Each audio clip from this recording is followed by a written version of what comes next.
नमस्कार, देवभूमि समाचार में स्वागत है आपका। मैं हूं आपके साथ प्रियंका मिश्रा। बुलेटिन की करेंगे शुरुआत। सबसे पहली खबर देहरादून से सामने आ रही है। सीएम को मिले उपहारों की होगी नीलामी। विभिन्न कार्यक्रमों में मिले उपहारों की होगी नीलामी। नीलामी में मिले रुपयों को जनहित कार्यों में किया जाएगा इस्तेमाल। सीएम के सचिव विनय शंकर पांडे ने दिए निर्देश। विभिन्न कार्यक्रमों में मिले उपहारों की होगी नीलामी। नीलामी में मिले उपहारों का जनहित के कार्यों में किया जाएगा उपयोग। सीएम को मिले उपहारों की होगी नीलामी। सीएम के सचिव विनय शंकर पांडे ने दिए निर्देश। उपहारों की कीमत का मूल्यांकन कर की जाएगी नीलामी। उपहारों की कीमत का मूल्यांकन कर की जाएगी नीलामी। नीलामी में मिले रुपयों को जनहित के कार्यों में किया जाएगा इस्तेमाल। सीएम के सचिव विनय शंकर पांडे ने दिए निर्देश। उपहारों की कीमत का मूल्यांकन कर की जाएगी नीलामी। तो देहरादून से खबर। सीएम को मिले उपहारों की जाएगी नीलामी। उपहारों की कीमत का मूल्यांकन कर की जाएगी नीलामी। विभिन्न कार्यक्रमों में मिले उपहारों को किया जाएगा नीलाम। नीलामी के रुपयों का जनहित में किया जाएगा इस्तेमाल। नीलामी में मिले रुपयों का जनहित में किया जाएगा इस्तेमाल। सीएम को मिले उपहारों की जाएगी नीलामी। विभिन्न कार्यक्रमों में मिले उपहारों की होगी नीलामी। नीलामी में मिले रुपयों को जनहित में किया जाएगा इस्तेमाल। सीएम के सचिव विनय शंकर पांडे ने दिए निर्देश।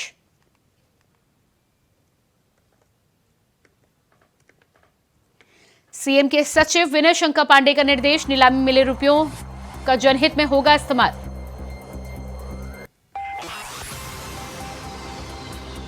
विभिन्न कार्यक्रमों में मिले उपहारों की जाएगी नीलामी। तो मुख्यमंत्री पुष्कर सिंह धामी को अब तक जितने भी उपहार मिले हैं उसको लेकर सीएम के सचिव का आदेश सामने आया है।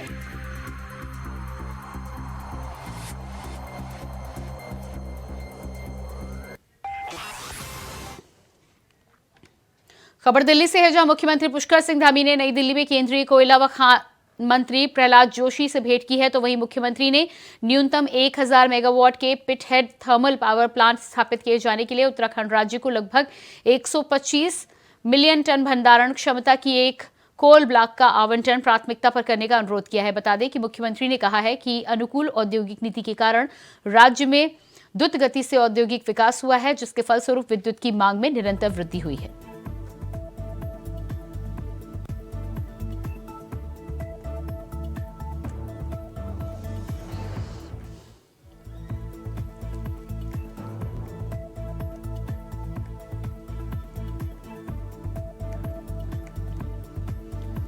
तो मुख्यमंत्री पुष्कर सिंह धामी की दिल्ली बैठक के दौरान केंद्रीय मंत्री प्रहलाद जोशी से की मुलाकात। कोल ब्लॉक आवंटन को लेकर प्राथमिकता की मांग की गई है। दिल्ली दौरे पर केंद्रीय मंत्री प्रहलाद जोशी से विशेष बातचीत में इसको लेकर चर्चा की गई। केंद्रीय मंत्री प्रहलाद जोशी से मुख्यमंत्री पुष्कर सिंह धामी की मुलाकात के बाद ये तमाम बातें निकलकर सामने आ रही हैं। कोल ब्लॉक आवंटन में प्राथमिकता की गई है मांग। देखना ये होगा कि क्या कुछ फैसला इसमें निकलकर सामने आता है, क्या कुछ चर्चा की गई है। केंद्रीय मंत्री प्रहलाद जोशी से मुख्यमंत्री पुष्कर सिंह धामी की मुलाकात। तो मुख्यमंत्री पुष्कर सिंह धामी से केंद्रीय मंत्री प्रहलाद जोशी की मुलाकात की बातें ये निकलकर सामने आ रही हैं।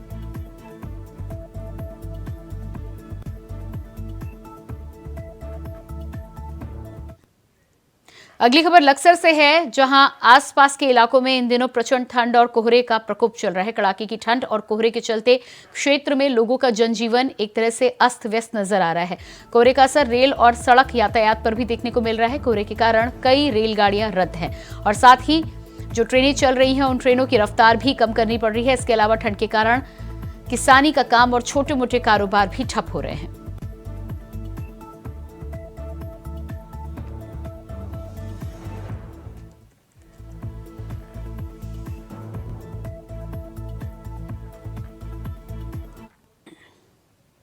देहरादून में रायपुर रोड पर नए विधानसभा और सचिवालय का काम लटक चुका है। इसके लिए दी गई करीब 8 हेक्टेयर वन भूमि हस्तांतरण की सैद्धांतिक मंजूरी केंद्र सरकार ने रद्द कर दी है। इसके पीछे मंजूरी की शर्त ठीक से अनुपालन न करना बताया जा रहा है, जिसके बाद अब राज्य सरकार एक बार फिर से केंद्र से स्वीकृति मांगेगी। लेकिन अब उत्तराखंड की जनता को नए सचिवालय और विधानसभा के लिए थोड़ा समय इंतजार करना होगा। के देहरादून में बनने जा रहे हैं नए विधानसभा और साथ साथ सचिवालय को अभी फिलहाल जो देरी लग सकती है, जो आप अभी लैंड देख रहे हैं, इसमें जो नया विधानसभा और साथ साथ सचिवालय और साथ साथ जो अन्य दफ्तर बनने हैं इसी लैंड में बनने हैं। लेकिन 2016 में इसका जो प्रस्ताव है वन मंत्रालय को भेजा गया था, जो वन भूमि है उसका स्वीकृति वहां से मिली भी थी, लेकिन 2 साल बीतने के बाद भी यहाँ पर कोई कार्य शुरू नहीं हुआ, जिसके बाद इसे नियमों के हिसाब से अगर बात की जाए तो इसे अब फिलहाल के लिए रद्द कर दिया गया है। वहीं अभी जो बात की जा रही है कि राज्य सरकार इसे दोबारा से केंद्र सरकार को भेजेगी और इसकी स्वीकृति मांगेगी। वहीं अगर आप देख सकते हैं करीब 70 एकड़ से बड़ी ये पूरी लैंड है, जिसमें सचिवालय और साथ साथ नया जो विधानसभा है वो बननी है। क्योंकि अगर पुरानी विधानसभा की बात की जाए देहरादून की, तो काफ़ी रश एरिया में है, जिससे स्थानीय लोगों और साथ साथ जो लोग हैं, जो बाहर से आने वाले लोग हैं, उन्हें काफ़ी तकलीफ होती है। लेकिन जब ये रिंग रोड पे बनेगी तो कहीं ना कहीं जो बड़े बड़े मिनिस्टर्स आएंगे, साथ साथ जो स्थानीय लोग हैं, उन्हें शहर से हटकर जब यहाँ पर सचिवालय मिलेगा तो कहीं ना कहीं जो राहत है वो मिलेगी। लेकिन जिस तरह से राज्य सरकार प्रयास कर रही है, तो आने वाले समय में ये देखा जा सकता है कि 3 से 4 साल में यहाँ पर जो नई विधानसभा है और साथ साथ सचिवालय है वो बन के खड़े हो जाएगा। कैमरा जर्नलिस्ट हर्ष उनियाल के साथ मैं तुषार गुप्ता, इंडिया वॉइस देहरादून। अयोध्या में 22 जनवरी को राम मंदिर प्राण प्रतिष्ठा कार्यक्रम को लेकर हर देशवासी उत्साहित है, तो वहीं भाजपा कार्यकर्ता इस दिन खास उत्सव के रूप में मनाने को लेकर कार्यक्रम आयोजित कर रहे हैं। पीएम मोदी के आह्वान पर देश और राज्यों में 22 जनवरी तक मंदिरों में स्वच्छता अभियान चलाया जा रहा है।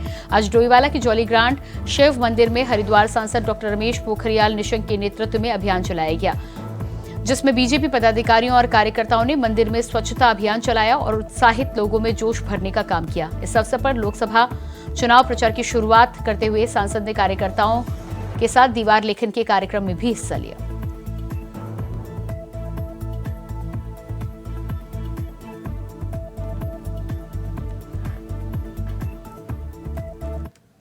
गांव अब अयोध्या बन रहा है, हर शहर अयोध्या लग रहा है, हर घर अयोध्या लग रहा है।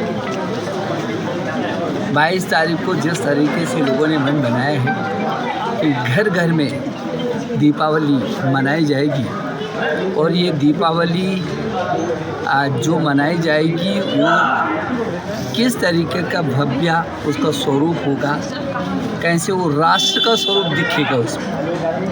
जब आम व्यक्ति श्री राम को याद करते हुए उनकी प्राण प्रतिष्ठा, उनके फिर आगमन पर अयोध्या में, मुझे लगता है कि जब श्री राम अयोध्या में उस समय आए होंगे, उतना उत्साह शायद उस समय भी क्या ही रहा होगा दुनिया में, जितना उत्साह इस समय न केवल देश के कोने कोने में। आज का कार्यक्रम हमारे आदर्श नगर में शिव मंदिर में रखा गया है।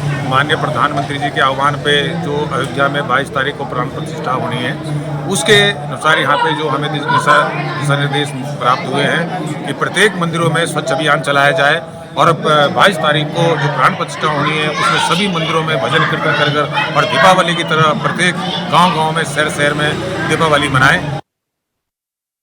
22 जनवरी को जहां एक और अयोध्या में राम मंदिर का भव्य उद्घाटन होगा, तो वहीं रुड़की नगर में भी श्री राम लीला समिति की तरफ से भव्य शोभा यात्रा निकाली जाएगी। आज रुड़की विधायक प्रदीप बत्रा के नेतृत्व में रामलीला समिति की तरफ से एक प्रेस कॉन्फ्रेंस का आयोजन किया गया, जिसमें विधायक प्रदीप बत्रा ने बताया कि ये शोभा यात्रा नगर के विभिन्न स्थानों से होकर गुजरेगी और इसमें प्रभु श्री राम की डोली मुख्य होगी। वहीं पार्षद राकेश गर्ग ने बताया कि इस शोभा यात्रा के दौरान रामलीला की डोली पर पुष्प वर्षा भी की जाएगी।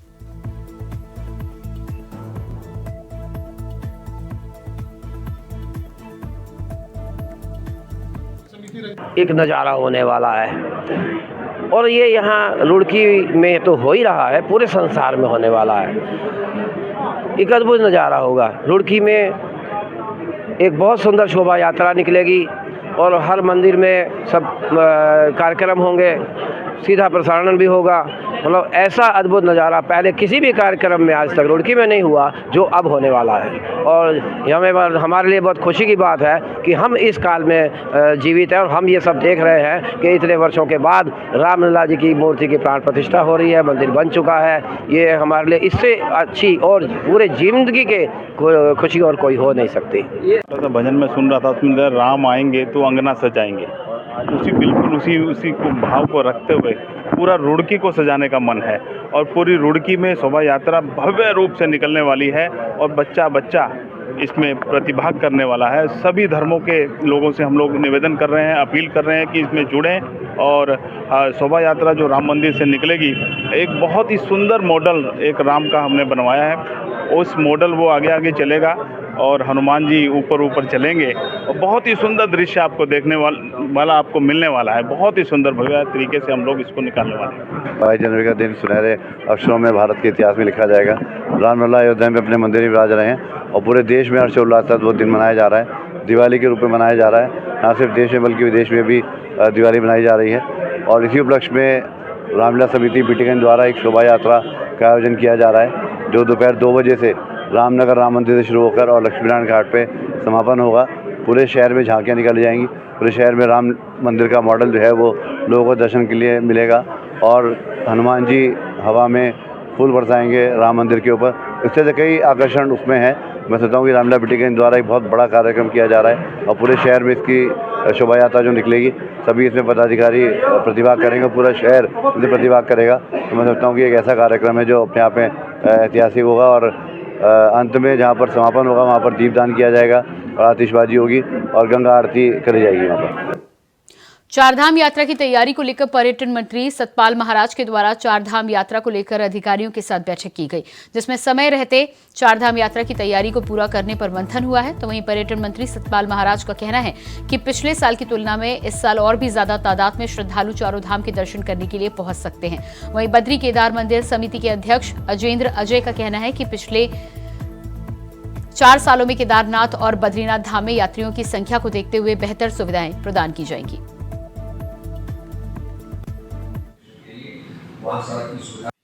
आप जानते हैं कि माननीय मुख्यमंत्री जी के मार्गदर्शन में जो चारधाम यात्रा है, बहुत नए कीर्तिमान यात्रा ने स्थापित किए हैं। उस दृष्टि से इस वर्ष भी हमें उम्मीद है कि अनुमान है कि बड़ी संख्या में श्रद्धालु तीर्थयात्री हमारे धामों में आएंगे। तो उस लिहाज से आज जो माननीय मंत्री जी की अध्यक्षता में जो बैठक आयोजित की गई थी, उसमें जो यात्रा से संबंधित विभिन्न विभाग हैं, एजेंसियां हैं, उनके अधिकारियों द्वारा जो अब तक तैयारियां की गई हैं, उन तैयारियों को लेकर के विस्तृत रूप से चर्चा हुई है।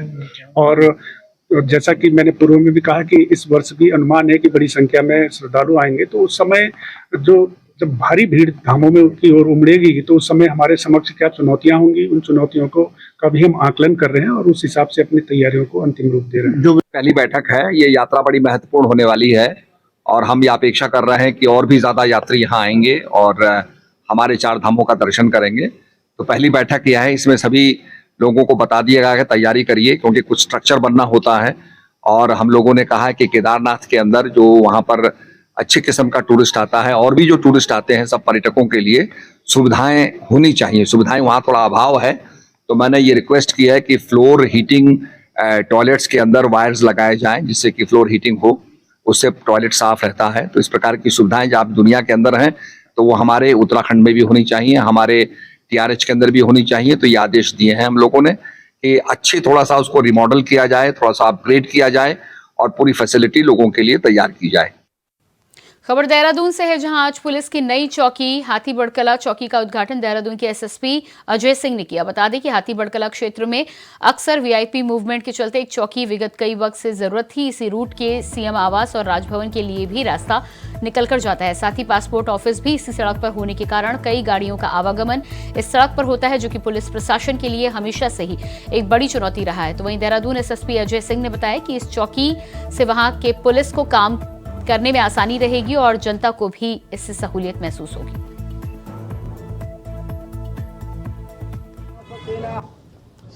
आज जो है चौकी हाथीबड़कला के नवनिर्मित भवन का उद्घाटन हुआ है। ये CPWD और सर्वे की जो ज़मीन पर बनाई के सहयोग से यहाँ पर एक नई चौकी स्थापित हुई है। और चूँकि ये VIP रूट पर चौकी है, जहाँ पर लगातार VIP मूवमेंट भी रहता है, माननीय मुख्यमंत्री जी, राज्यपाल, उसके अलावा भी यहाँ पर पब्लिक का इस रोड पर आवागमन रहता है, तो इसके लिए जो है जन सुविधा भी रहे और जिस तरह से यहाँ पर कर्मचारियों को रहने के लिए भी अच्छी से सुविधा रहेगी तो वो अच्छे से काम कर पाएंगे।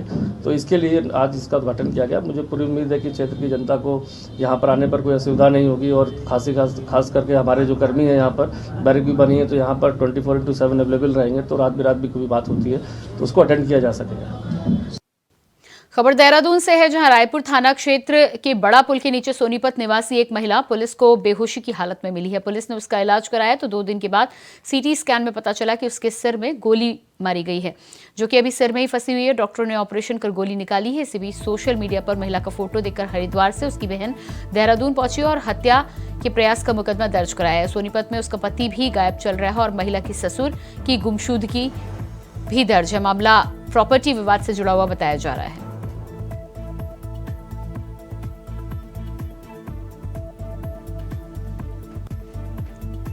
तो शाम को रायपुर के एक पुल के नीचे एक अज्ञात महिला बेहोशी हालत में मिली थी, जो इंजर्ड थी। इसके सर से खून बह रहा था और चूंकि वहाँ पत्थर भी नीचे पुल के नीचे पड़े थे तो संभवतः ऐसा प्रतीत हुआ कि उसके गिरने के कारण वहाँ पत्थरों से चोट लगने के कारण इंजर्ड हुई है। उसको तत्काल पुलिस द्वारा सूचना पर अस्पताल में एडमिट कराया गया था, लेकिन उपचार के दौरान डॉक्टर को लगा कि इसके ब्रेन में सर के अंदर कहीं कोई चीज फंसी हुई। एक्सरे के बाद पता चली। इसके बाद सीटी स्कैन कराया गया। सीटी स्कैन के बाद पता चला कि उसके अंदर हेड के अंदर एक बुलेट फंसी हुई है। क्योंकि मामला गंभीर था, महिला अभी होश में नहीं आई थी, तो उसको फेसबुक और अन्य सोशल मीडिया प्लेटफॉर्म्स के थ्रू प्रचार प्रसार किया गया। तब बात हुआ कि ये महिला का नाम तान्या है। महिला को लगातार मॉनिटरिंग में रखा गया, पुलिस बल लगाया गया है। अगर वो होश में आती है तो उसके थ्रू जो भी जानकारी होती है उसका स्टेटमेंट ले लिया जाए। तो लेकिन फिर भी सीसीटीवी फुटेज और अन्य माध्यमों से क्या घटनाक्रम रहा, किसके द्वारा ये घटना कारित की गई, उसकी तलाश अभी भी की जा रही है। उत्तराखंड में पहाड़ों के बाद मैदानी क्षेत्रों में आतंक बने गुलदार को वन विभाग अब तक नहीं पकड़ पाया है, जिससे लोगों में गुलदार को लेकर दहशत बनी हुई है।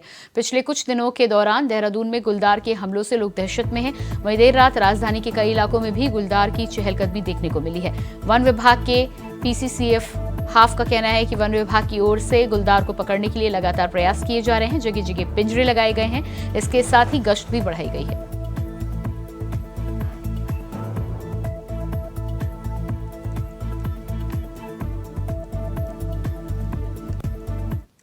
लगातार हमारी टीम गश्त पे है। मैंने अभी सुबह डीएफओ मसूरी को बुला के उनसे डिटेल में वार्ता की। कैमरा ट्रैप्स पूरे एरिया में लगे हुए हैं और लगातार हम लोगों से शाम को जाके डायरेक्ट भी कर रहे हैं, उनको बता रहे हैं कि क्या क्या सावधानी आपको बरतने की ज़रूरत है। पिंजरे भी लगे हुए हैं, साइट चेंज कर करके हम उसमें देख रहे हैं। कैमरा ट्रैप के आधार पे पिंजरे लगाए जाते हैं कि किस एरिया में वो विचरण कर रहा है जानवर, तो उसके आधार पे जो है वो पिंजरे की जगह बदलती है।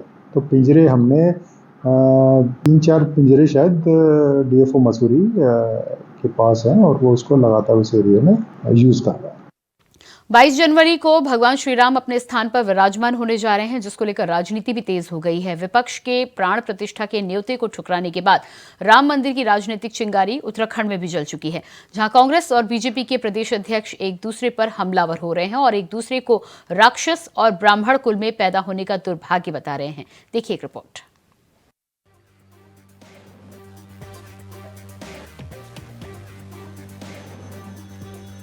पाँच 500 सालों से ज्यादा समय से राम मंदिर का इंतजार कर रहे हर हिंदुस्तानी को 22 जनवरी को राम मंदिर मिलने जा रहा है। पूरे देश में 22 जनवरी को लेकर तैयारियां जोरों शोरों से हैं, लेकिन धार्मिक आस्था से जुड़े अनुष्ठान पर राजनीति का रंग चढ़ रहा है। देश के हर राज्य से बीजेपी और विपक्षी दलों के बीच तीखी बयानबाजी चल रही है, लेकिन हद तो तब हो गई जब देवभूमि के नाम से जानने वाले उत्तराखंड में भी भगवान राम के नाम पर सियासत शुरू हो गई। विपक्ष ने प्राण प्रतिष्ठा के न्योते को ठुकरा दिया है। ऐसे में बीजेपी कांग्रेस के बीच जुबानी जंग तेज हो गई है। कांग्रेस ने बीजेपी को निशाने पर लेने के लिए सहारा लिया है चारों शंकराचार्यों का। खबर है कि चारों शंकराचार्य प्राण प्रतिष्ठा कार्यक्रम में शामिल नहीं हो रहे हैं। ऐसे में कांग्रेस बीजेपी से तीखे सवाल पूछ रही है। महेंद्र भट्ट का सौभाग्य है कि वो ब्राह्मण कुल में जन्म उन्होंने लिया। और ब्राह्मण समाज का ये दुर्भाग्य है कि उनके कुल में महेंद्र भट्ट जैसा व्यक्ति पैदा हुआ, जो आदमी सनातन धर्म के सबसे बड़े ध्वज, जो सनातन धर्म की 4 नींव हैं, उन नींव को जो गाली दे, जो उनके बताए हुए रास्ते को गलत बताए, जो सनातन धर्म के नियम कानूनों को गलत बताए, वो व्यक्ति कैसे एक ब्राह्मण कुल में जन्म लिया, मेरे समझ में नहीं आता। आदि गुरु शंकराचार्य जी ने जो व्यवस्था दी, उस व्यवस्था को तोड़ने का काम हमारे महेंद्र भट्ट जी और उनकी पार्टी कर रही है। हालांकि विवाद बढ़ा तो चारों शंकराचार्यों में से 2 लोगों ने अब इस आयोजन को अपना समर्थन देने की बात कही। ऐसे में बीजेपी प्रदेश अध्यक्ष महेंद्र भट्ट ने कांग्रेस पर पलटवार किया और जुबानी जंग इतनी तेज हो गई कि भाषा की मर्यादा को लांघने में बीजेपी और कांग्रेस दोनों ही पीछे नहीं रही। महेंद्र भट्ट ने कांग्रेस को त्रेता युग का राक्षस बता डाला तो कांग्रेस प्रदेश अध्यक्ष करण महरा ने महेश भट्ट को ब्राह्मण कुल में पैदा होने का दुर्भाग्य बता दिया।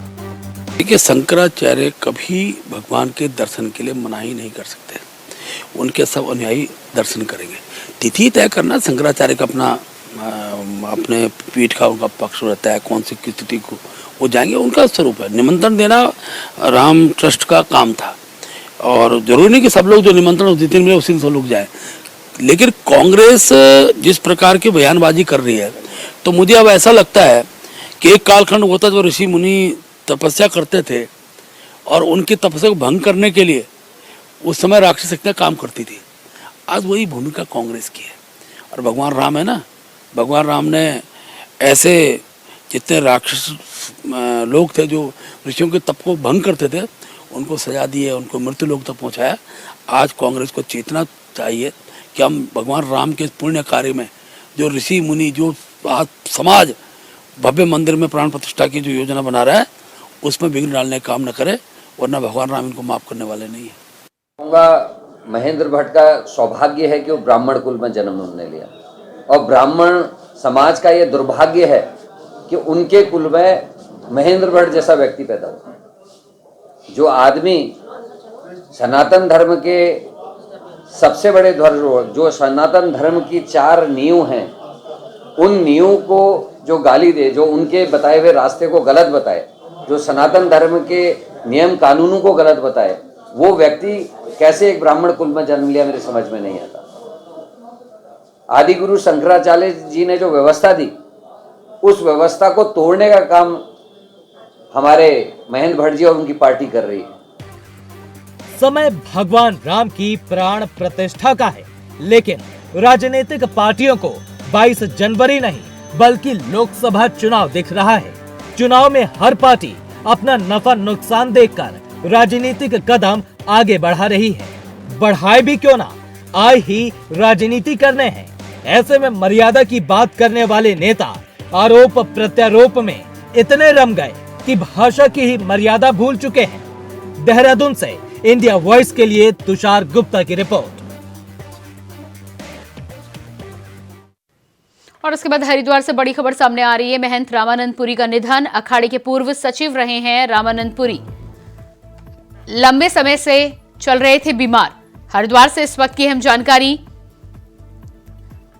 महंत रामानंद पुरी का निधन। अखाड़े के पूर्व सचिव रहे हैं महंत रामानंद पुरी, लंबे समय से बीमार चल रहे थे महंत रामानंद पुरी। अखाड़े के पूर्व सचिव रहे हैं रामानंद पुरी। तो इस वक्त की अहम जानकारी, महंत रामानंद पुरी का निधन। लंबे समय से बीमार चल रहे थे महंत रामानंद पुरी, बीमारी के चलते हुआ निधन।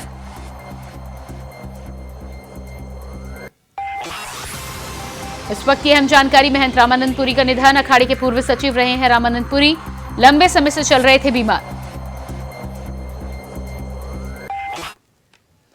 और इसी के साथ फिलहाल इस बुलेटिन में इतना ही। खबरों का सिलसिला जारी रहेगा। नमस्कार।